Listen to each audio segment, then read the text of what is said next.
Bom, gente, conforme prometido, vou deixar um videozinho assim bem curtinho explicando para vocês as características gerais da sociedade simples, apenas para que vocês tenham aí o conhecimento e na vida da advocacia de vocês consigam diagnosticar essa situação, tá bom?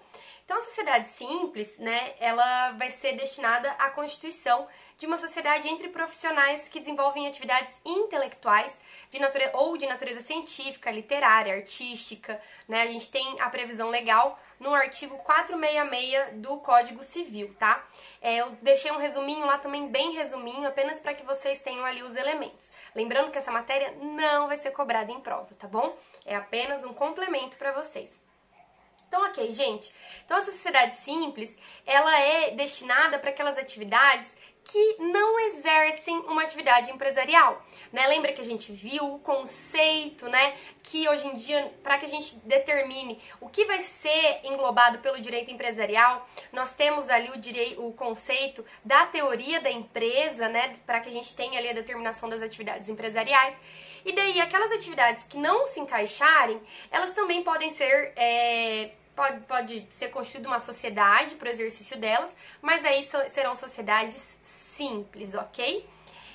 Então, ela não é uma sociedade empresária. Então, ela não tem direitos inerentes às sociedades empresárias, aos empresários. Por exemplo, a questão da falência, da recuperação judicial, etc. Nós vamos aplicar, portanto, as determinações próprias da sociedade civil e as questões relacionadas à categoria, né, no caso, por exemplo, advogados, dentistas e também ali as normas gerais do próprio Código Civil.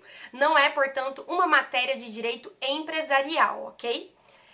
Então, a personalidade jurídica, ela pode ter, a sociedade simples, ela tem personalidade jurídica, né? Então, ela é uma sociedade personificada, ela tem essa personalidade jurídica, ela é uma pessoa jurídica, mas ela não é uma atividade empresarial. Então, o que diferencia ela até esse ponto é a atividade que ela vai exercer. Enquanto as sociedades empresariais que nós vimos, né, em comandita simples, anônima, etc., exercem atividades empresariais, a sociedade simples ela vai exercer uma atividade intelectual, artística, etc., né? Atividades que não se encaixam ali dentro do direito empresarial. A denominação da sociedade simples deve estar constando ali o termo sociedade simples ou abreviação SS. Então, por exemplo, é comum que nós vejamos sociedades de advogados, por exemplo, Júlia Stefanello e José da Silva, advogados associados, sociedade simples, ou SS, né? SS é a abreviação. Então, muito cuidado para não confundir uma sociedade simples, SS, com uma sociedade anônima, SA. Bom, na estrutura da sociedade fica clara a diferença, mas ali na denominação às vezes pode causar uma certa confusão, ok? Pessoal, para questões tributárias, essa sociedade simples ela pode se enquadrar na microempresa, né? E aí a gente volta ali a questão da ME, da EPP, como sendo classificações mais relacionadas à relação tributária, né, das empresas, ao próprio direito tributário, do que a relação da atividade em si. Então, para questões tributárias, a sociedade simples ela pode ser considerada uma microempresa, pode ser determinado que seja uma microempresa.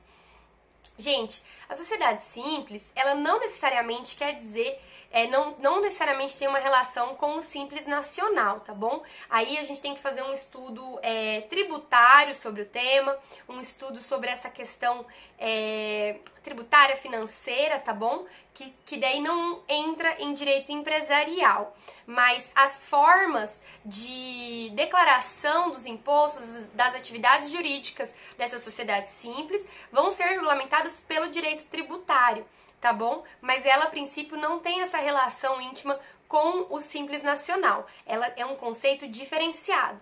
Sociedade simples vem dessa questão da relação com as atividades que não são consideradas empresariais.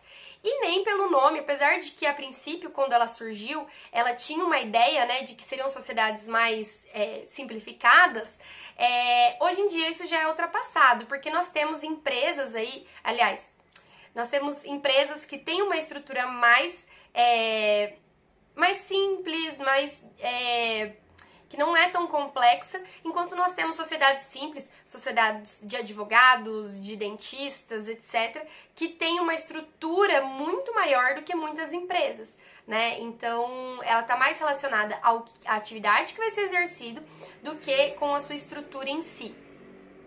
A grande diferença, né, eu lembro que teve um aluno lá no começo do bimestre que falou assim, professora, e a sociedade civil, né? Se você lembra que você falou pra mim, eu nunca esqueci, eu falei, olha, eu tenho que deixar aqui um ponto de diferenciação para ficar claro para esse aluno. A sociedade simples, ela vem dessa ideia da sociedade civil, que era uma sociedade criada para aquelas atividades que não eram consideradas do direito comercial, né? Mas a grande diferença é que a sociedade civil, ela foi criada, a sociedade civil ela era destinada para a constituição de qualquer atividade relacionada à prestação de serviços, inclusive as atividades intelectuais. Então, qualquer atividade que se relacionasse com a prestação de serviços, entrava ali na sociedade simples. Hoje em dia, a gente viu que o Código Civil, ele traz a previsão de que a prestação de serviços, ela é uma atividade empresarial. Então, assim, a atividade intelectual, ela pode ser uma prestação de serviços, né? Por exemplo, os advogados, mas nem toda a prestação de serviço vai ser uma atividade intelectual. Por exemplo, vamos supor que eu exerça a atividade de pedreiro. Aí eu quero juntar ali junto com outros colegas e formar ali um grupo para que vai ser contratada uma empresa para construção ali, para construção civil.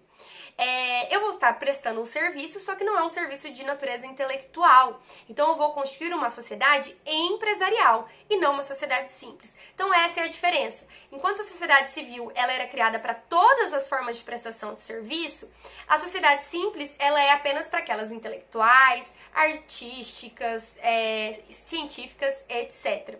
Então a gente tem essa separação. Enquanto as demais prestações de serviço agora elas entram ali na atividade empresarial.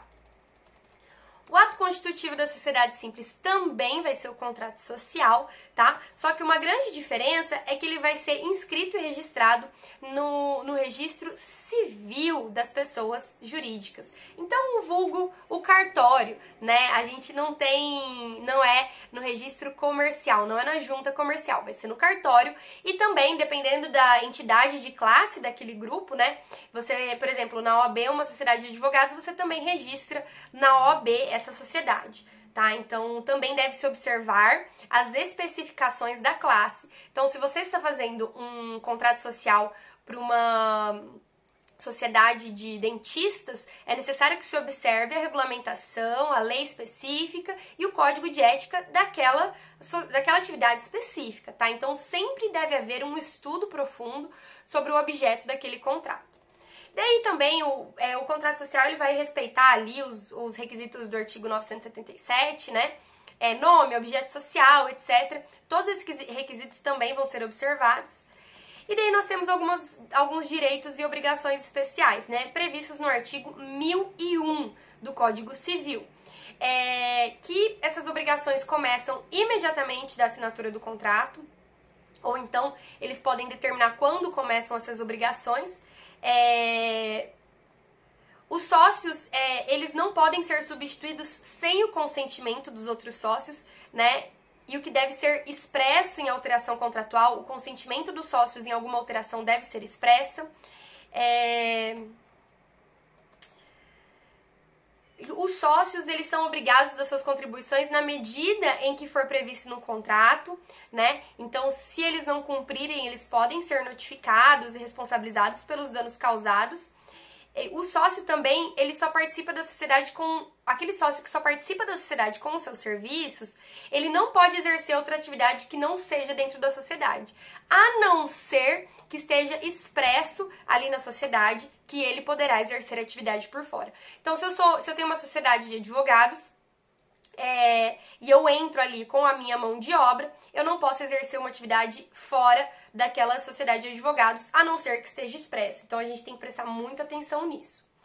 E por fim, gente, a administração da sociedade simples somente pode ser feita por uma pessoa natural, uma pessoa física. Mas essa pessoa não necessariamente ela precisa ser sócia. Então, eu posso nomear um administrador que seja terceiro ali àquela relação. O único requisito é que ela seja uma pessoa natural. Eu não posso ter uma pessoa jurídica como administrador. E também as pessoas jurídicas podem fazer parte ali da sociedade simples, né? Porque o que diferencia a sociedade simples é o serviço prestado e não o serviço de natureza intelectual, natureza não empresarial, ok? Então, espero que tenha ficado claro aí na cabecinha de vocês. Se permanecer alguma dúvida, estou à disposição aí para dúvidas, etc. E espero que não tenha ficado muito cansativo aí, é apenas para que vocês tenham um complemento. Então, um abraço, deixei um resuminho lá para vocês com alguns tópicos e também essa matéria pode ser complementada na doutrina, tá bom? Então, até mais!